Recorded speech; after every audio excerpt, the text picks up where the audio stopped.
Olá, muito boa tarde. Estamos começando mais uma edição do programa O Mundo da Criança aqui pela TV Marília. É sempre muito bom contar com a sua audiência e a sua participação. O programa O Mundo da Criança hoje está sensacional. A gente vai ter a honra de conversar aqui com a professora Rita de Cássia Tussi, que é graduada em Letras pela Universidade de Passo Fundo, no Rio Grande do Sul, com especialização em Linguística aplicada ao ensino da língua estrangeira. É mestre em Letras, Estudos Literários pela Universidade Federal do Rio Grande do Sul. Desenvolve pesquisas na linha de formação de leitores na infância inicial. Sua experiência profissional abrange docência no ensino básico e no ensino superior. E ela está aqui com um livro muito bacana, apresentando para o nosso telespectador. O Dr. Francisco já está com ele na mão aí, que é o programa Bebelendo, Dr. Francisco. Muito boa tarde. Boa tarde, Marcos Vinícius. Muito boa tarde a você, telespectador, que inicia com a gente o programa O Mundo da Criança. Realmente é com muito prazer que nós recebemos hoje a professora Rita de Cássia Tussi, que visitando a Marília por uma razão muito especial, e a gente tem que explorar e aproveitar essas oportunidades para realmente procurar fazer com que as crianças nossas, aquelas crianças, os nossos filhos, sejam sempre atendidas em suas necessidades. E hoje nós vamos falar sobre um assunto muito interessante. Marcos, veja que o livro da professora Rita está aqui, chama Bebelendo. Bebelendo. Sabe que nós, como pediatras, conhecemos o bebê nascendo, o bebê sorrindo, o bebê andando, o bebê engatinhando, às vezes tossindo, vomitando. Mas hoje nós vamos aprender muito aqui com este programa Bebelendo. Né? E este é um livro muito interessante que nós recomendamos. Você, mamãe, papai, a vovó, aí que está junto com a gente sempre. Olha, um assunto muito interessante para incentivar os nossos filhos, as nossas crianças, mas vai falar sobre tudo isso de maneira muito cuidadosa e detalhada, sobre este programa que o objetivo é atingir as nossas crianças, os nossos filhos.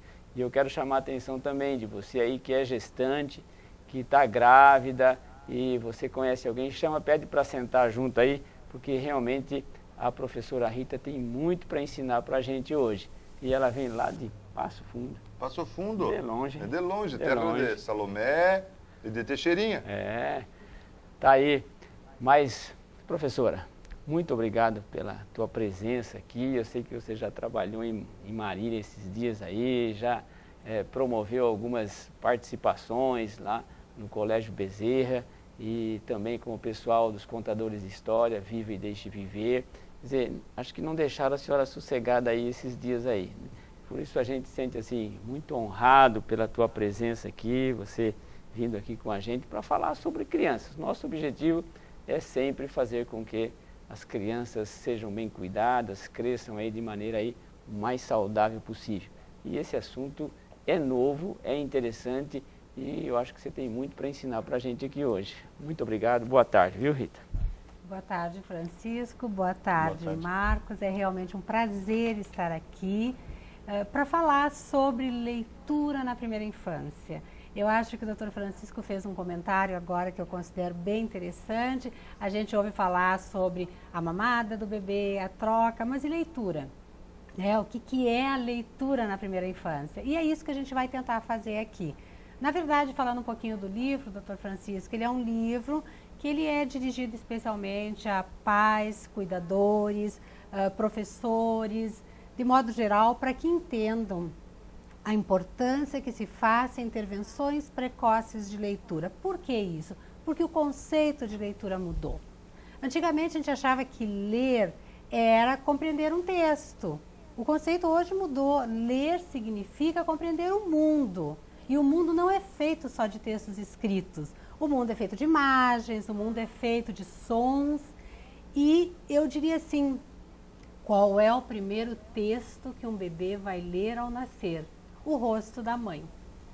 E se a gente não preparar essa mãe, ainda durante a gestação, para que ela seja um bom texto, nós corremos o risco desse bebê descartar. O que a gente faz quando pega um texto e não gosta? Descarta. Então é importante, a partir da gestação, sensibilizar a mãe sobre a importância da leitura, sobre o papel que ela exerce, como mediadora num processo que inicia ainda na gestação e que não tem fim. Eu li até uma frase interessante e que você iniciou, é que a mãe não transmite só os genes, né? Não transmite apenas a parte genética, mas ela pode escrever através desses genes, né? Isso mesmo. É isso que você está dizendo, que em relação a esse início de relacionamento, e que começa muito cedo, né? E eu queria que você falasse isso, porque o livro fala dessa relação lá dentro do útero, né? Com a mãe, e dessa leitura que o bebê já inicia lá dentro do útero. Mas conta pra gente aí desse programa, como é que surgiu isso, como é que você se envolveu com isso, como é que, e até como estamos hoje nessa observação, nesse crescente com esse programa. Na verdade, o programa surgiu da minha dissertação de mestrado. Enquanto eu estava fazendo meu mestrado na Universidade de Passo Fundo, eu estava fazendo na linha de incentivo à leitura e resolvi focar especificamente no incentivo à leitura para bebês. Pesquisando literaturas, procurando na internet, eu descobri que existe um programa em Londres que se chama Bookstart, que incentiva a leitura de bebês de 0 até 2 anos. Descobri também que no Rio Grande do Sul existia uma professora que trabalhava música para bebês. Então, a partir da observação do projeto de leitura em Londres, do projeto de música para bebês em Porto Alegre, no Rio Grande do Sul, a gente passou a criar um projeto de incentivo à leitura para bebês adequado para a nossa realidade brasileira. Agora, como esse relacionamento, você falou 0 a 3 anos. Isso. Esse 0 é quando nasce ou você já está contando?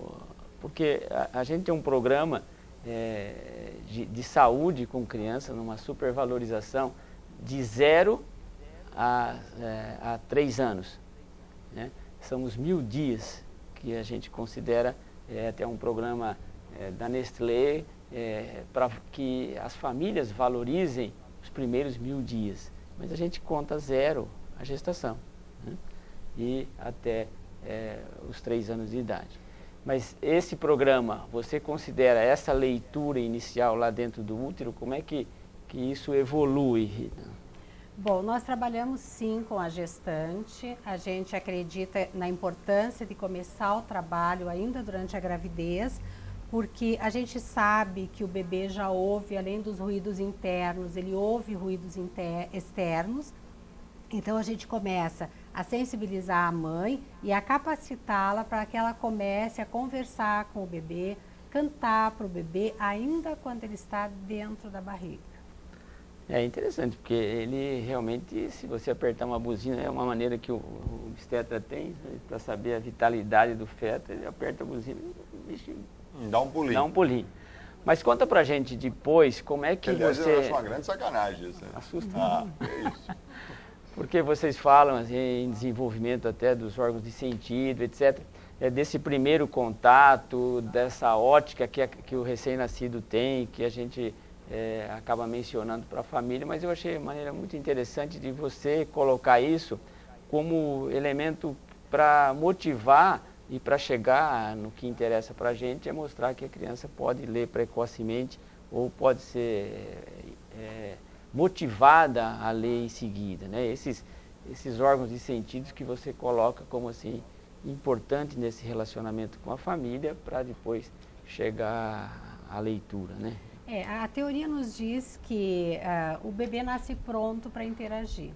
Se o bebê nasce pronto para interagir, a mãe também tem que estar pronta para essa interação. E a gente costuma dizer que incentivar a leitura nesse período, nesse momento, é conversar com o bebê. A gente solicita que a mãe seja uma narradora. Às vezes a gente até diz, olha, procura agir como uma narradora de um jogo de futebol. Narra a troca de fraldas, narra a mamada, narra todo e qualquer evento. Mas só cuida para não falar o tempo todo, porque tem que deixar um momento para que o bebê também possa se manifestar.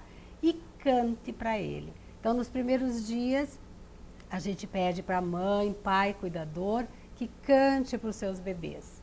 Então, as cantigas de ninar que aprenderam na infância, as cantigas de ninar contemporâneas. Então, esse é o início do incentivo à leitura. A narração de pequenos eventos e as cantigas de ninar. Que, aliás, elas são muito importantes, a gente costuma dizer que elas são o primeiro contato com diferentes culturas. Porque as cantigas de ninar, elas vieram com os colonizadores, com os portugueses. Os portugueses trouxeram as cantigas de ninar de toda a Europa. Quando a gente canta O Meu Chapéu Tem Três Pontas, por exemplo, está se referindo ao chapéu de Napoleão Bonaparte, que veio com os portugueses. E que chegando aqui encontraram as cantigas de ninar dos índios e as cantigas de ninar do africano. Então, é o primeiro contato com diferentes culturas. Agora fiquei imaginando a mãe narrando, né? Isso deve ser muito bacana. Imagina a mãe narrando como um jogador de futebol ali com a criança. Então assim, bom dia, meu filhinho. Você acaba de acordar, a mamãe vai trocar a fralda, já tô com um pouco na frente, vou fazer o seu papazinho, tô esquentando a papinha Nestlé, vai comer, que beleza! Né? Deve ser um negócio bem bacana, mas é legal, meu. Imagina a mãe... Muito interessante. Mas eu estava pensando, Marcos, que quem tirou 0 cantando parabéns a você não pode exercer isso. É isso que a professora precisa contar pra gente. Essa questão, não é ruim se a mãe for desafinada, tiver, né? Como é que vai passar isso? Será que aí não vai ter aquela interpretação do bebê assim, ó, esse texto eu descarto? Não consigo ouvir o que você está cantando.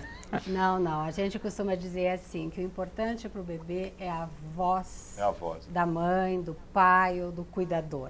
A gente até diz para as mães assim, ó, que não é para pegar um CD e colocar a tocar para ele ouvir o CD, ele tem que ouvir a voz da mãe. E essa modulação que naturalmente uma mãe tem. Eu tenho certeza, Marcos, que quando você chega na frente de um bebê recém-nascido, você muda o teu tom de voz. Você fala diferente para ele. E essa modulação toda, essa maneira de falar com o bebê, isso é importante. A gente costuma dizer que essa interação reforça o vínculo afetivo entre mãe e bebês. Eu participo de muitos congressos, seminários e jornadas e é muito comum a gente ouvir um escritor dizendo ou fazendo referência sempre àquele que contava histórias. O vínculo afetivo nosso é mais forte com aquele cuidador que nos contava a história, que pode ter sido a mãe, o pai, o avô, qualquer pessoa. Cria uma identidade muito forte mesmo, né? Isso que você está dizendo, é mais ou menos você está propondo, ó, vamos voltar alguns anos atrás para criar filho, para motivar o filho, porque o que eu mais ouço hoje é assim, você viu da galinha pintadinha. Galinha pintadinha. Então, é assim, Marcos, no consultório. A criança começa a chorar pela minha presença assim, altamente indesejável, né, peladinho lá, e aí ele começa a chorar, o pai liga o celular e põe a música da galinha pintadinha. Stop. O menino para de chorar, eu consigo examinar. Agora, o passado era a gente cantando, né? As mães cantando, porque você não tinha que trocar logo o filho para assistir a televisão e tal. Essa proposta sua é mais ou menos a gente, ó, vamos voltar um pouquinho no tempo e...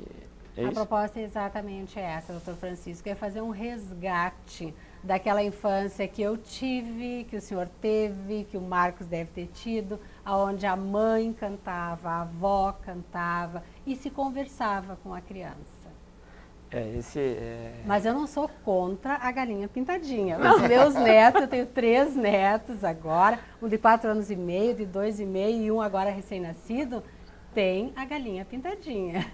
Mas essa é uma música que parece que está marcando um momento, né? Porque não é só o celular que toca, parece que o pai canta junto, a mãe canta junto. Né? Exato. E o senhor percebeu que todas as músicas da Galinha Pintadinha são as músicas que nós cantávamos? É interessante isso, sabe? E realmente, Marcos, a resposta é muito favorável, né? Eu diria assim para você que essas coisas faz parte assim de que a mãe possa ter com a criança um relacionamento assim pessoal, íntimo, principalmente no início, por exemplo, através da amamentação? A gente costuma dizer, doutor Francisco, que o vínculo afetivo tem que ser reforçado. É o amor da mãe que vai validar todas as ações que a gente vai fazer com essa criança. Uma mãe que não ama, que não demonstra amor, também não pode repreender um bebê. O bebê ouve a pessoa que ama ele e a quem ele ama. Então, reforçar esse vínculo é fundamental. E esse vínculo eu acho extraordinário, porque ele é grandioso, porque quer dizer, aquela mãe, Maria, com o seu filho Zezinho, aquilo é único, né? Aquilo é único. A Luzia com a outra Maria também, mas não é o mesmo vínculo, né? É a individualidade, eu acho uma coisa assim, com a criança, isso, o trabalho permite observar isso, é uma coisa fantástica. Cada criança é uma criança, o que exige com que assim, esse relacionamento seja muito próprio de cada família, né? Isso. E a gente costuma dizer também, doutor Francisco, que além de reforçar o vínculo afetivo, o que a gente quer com esta narratividade na primeira infância, tem alguns escritores que dizem ser pai é narrar. Narrar é ser pai, é ser mãe. Então é importante a narratividade. O que a gente quer também é aumentar a capacidade linguística dessas crianças. Porque a capacidade linguística é uma coisa que ela é hereditária.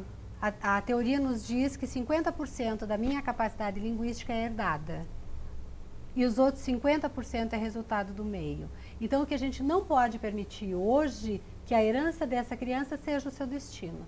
Porque se ela é gerada numa família onde a capacidade linguística da mãe é limitada, a capacidade linguística do pai é limitada, então nós temos que fazer uma intervenção precoce para não fazer com que essa criança tenha esse destino de uma capacidade linguística limitada, porque isso vai influenciar futuramente na linguagem e também, não só na escola mais tarde, mas hoje a gente costuma dizer que a linguagem ela serve também como prevenção à violência. Uma criança que fala bem, que sabe se expressar, ela não precisa bater. Ela vai falar qual é o problema dela. Esse já é um conceito assim muito interessante, amplo, prático, né?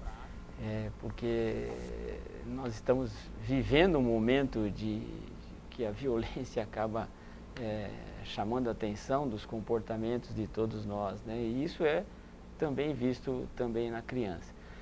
Nós estamos conversando, para você, telespectador que chegou aí agora, que sentou agora, nós estamos conversando um assunto extremamente interessante para você que é pai, que é mãe, é o programa Bebê Lendo. Aí Marcos dá uma ajuda para mostrar, é um livro, Bebê Lendo, é isso exatamente que você está ouvindo. E nós estamos falando e conversando com a professora Rita de Cássia Tucci, que é lá de Passo Fundo, que está visitando a nossa cidade e que está mostrando para a gente conceitos assim extremamente interessantes sobre essa fase de 0 a 3 anos que exige uma participação de família, de um relacionamento muito adequado, e a gente quer motivar você a desenvolver isso dentro da sua casa, dentro da sua escola, aí com os netinhos, os filhinhos, etc. Mas nós temos aí um minutinho de intervalo para... Certo, Marcos? Eu que ouvi muita história, né, quando criança, então eu vou rapidinho para o intervalo e volto na sequência, doutor. Por isso que você fala pouco. Eu tenho dificuldade até de comunicação. Rapidinho intervalo e a gente volta com o programa O Mundo da Criança para sabermos mais aqui sobre o Bebê Lendo. Vale a pena você conferir. Até já!